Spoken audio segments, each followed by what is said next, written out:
Resistance to the philosophy of animal rights takes many forms, from the incredulous, "You can't be serious," to the superficial, "What about carrots?"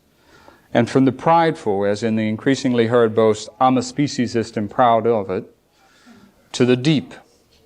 While most objections are to serious thinking what veneer is to seasoned wood, some, I have in mind objections that some feminists bring against the idea of animal rights in particular and the notion of individual rights in general, some deserve a serious hearing and exploration.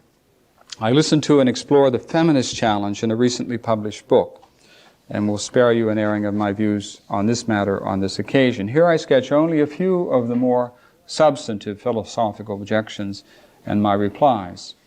Quite possibly the most important objection raised against the position I accept involves variations on a main theme, namely the alleged inapplicability of the idea of moral rights to non-human animals. Of course, if there are no moral rights, if not even human animals have them, then my position would seem to lack so much as a handhold. If moral rights is an empty idea, animal rights can hardly fill it. But is this idea empty? I think most of us will find it difficult to answer in the affirmative. Things we think and feel very deeply concerning, for example, our thoughts and feelings about racial, sexual, religious, and other forms of prejudicial discrimination verily cry out for the language of rights, just as our convictions and attitudes about the removal of such barriers would have at most a diminished voice if we were to purge the concept of rights from our moral vocabulary. This is no proof that humans have moral rights. My remarks here are intended only to remind us that, independent of any partisan maneuvering on behalf of some favorite theory of moral rights, there is the widely shared conviction that moral rights are something, not nothing. But is it possible, even assuming that human beings have rights, that non-human animals have moral rights? Our answer to this question depends in obvious ways on what we think the possession of moral rights presupposes. In a lead article in the New England Journal of Medicine, entitled "The Case for the Use of Animals in Biomedical Science," Carl Cohen argues that rights can belong only to human beings because, and I quote, "rights arise and can be intelligibly defended only among beings who actually do or can make moral claims against one another." But surely how rights arise leaves open the question of which individuals have them. By way of analogy, as far as we know, theories of genetics arise only among humans, and only humans make scientific claims about genes. Does it follow that only humans have genes? It would be a dubious logic that permitted this inference to a new biology. Cohen's logic is no less dubious in authorizing his inference to an old morality. Many people who deny that non-human animals have moral rights do so because they think rights presupposes reciprocity. In order for it to be true that A has a duty to respect B's rights, it must be true that B has a duty to respect A's rights. Thus, I have a duty to respect your rights, you have a duty to respect mine. That is, we reciprocate. When it comes to rodents and hamsters, primates and dogs, however, the situation is importantly different, because they cannot meaningfully be said to have a duty to respect our rights. We do not have a duty to respect theirs either. That is, reciprocity is missing. Though much abler minds than mine have endorsed this view, sometimes with evident conviction and enthusiasm, I remain unconvinced. The grounds of my skepticism will be familiar. Myself, I simply do not understand why it is impossible that I have a duty to respect the rights of young children, for example, despite the fact that they cannot reciprocate. I mean, some child about 3 months old. Thus, I do not understand how we can deny that non-human animals have rights on the grounds that they cannot reciprocate.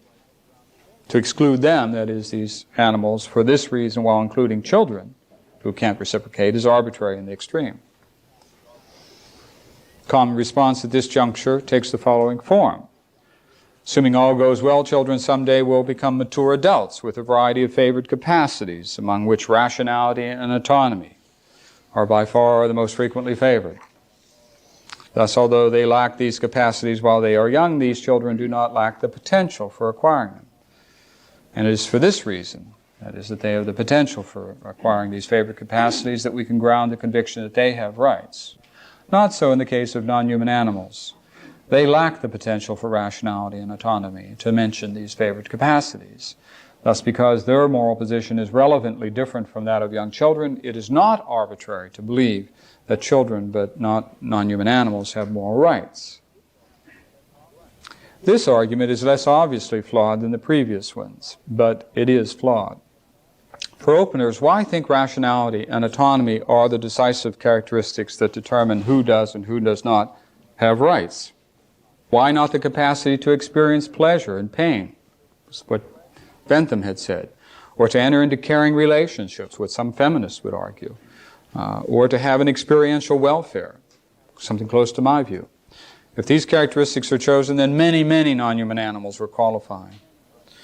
Those feminists I mentioned earlier, the ones who are highly suspicious of the concept of individual rights, also are highly suspicious of the supposed value neutrality involved in selecting rationality and autonomy as the decisive characteristics in the sense explained. And while I cannot either fully explain or assess their misgivings on this occasion, it is important to realize that such misgivings exist and cannot be fairly ignored. Moreover, even if we grant that rationality and autonomy are the decisive characteristics in the sense explained, appeals to the potential of acquiring them are fraught with very serious problems. I mention only two. First, if it is a newborn child's potential for autonomy and rationality that grounds the possession of rights, then one will be hard-pressed indeed to explain why the same is not equally true of a normal human fetus from the moment of conception onward. And hard-pressed, too, to explain why abortions performed even in the early weeks of pregnancy do not violate the right to life of the fetus. That is to say, why such abortions are not murder. And yet many, many people who choose rationality and autonomy as the decisive characteristics and who appeal to the absence of any potential to acquire these capacities as a basis for excluding non-human animals as possible bearers of rights seem loath to adopt a strong anti-abortion position. My modest point is it's hard to see how all these beliefs can be consistently entertained. Second, not all human children have the potential for becoming rational and autonomous. Sadly, some suffer from profound mental handicaps.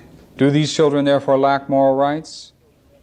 Myself, I find this a most uncongenial idea. Myself, I do not think that someone who sexually abuses or tortures one of these children has merely failed to be kind or decent, or that what is done is wrong because others find it offensive. Myself, I think these children have been treated unjustly. The treatment they have received was not their due, just the opposite. But now, if this much is granted, then the selection of rationality and autonomy as the decisive characteristics must be called into question.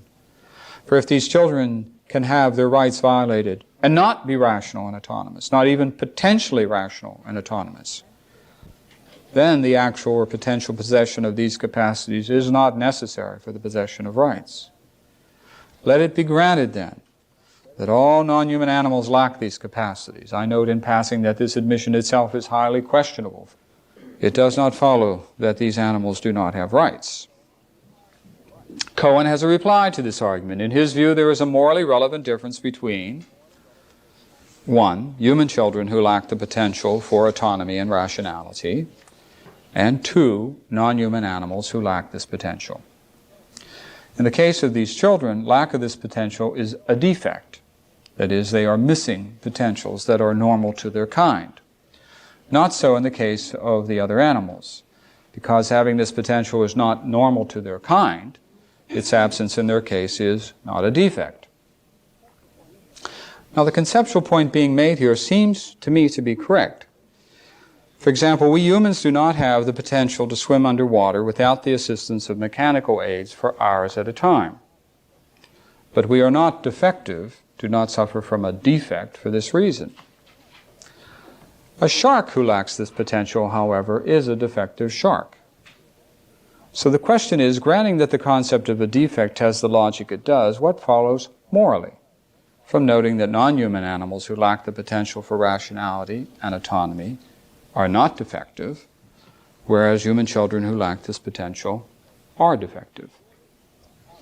Will it be suggested that those for whom this is a defect possess moral rights, but not those for whom this is not a defect? This is Cohen's position, and it too is flawed.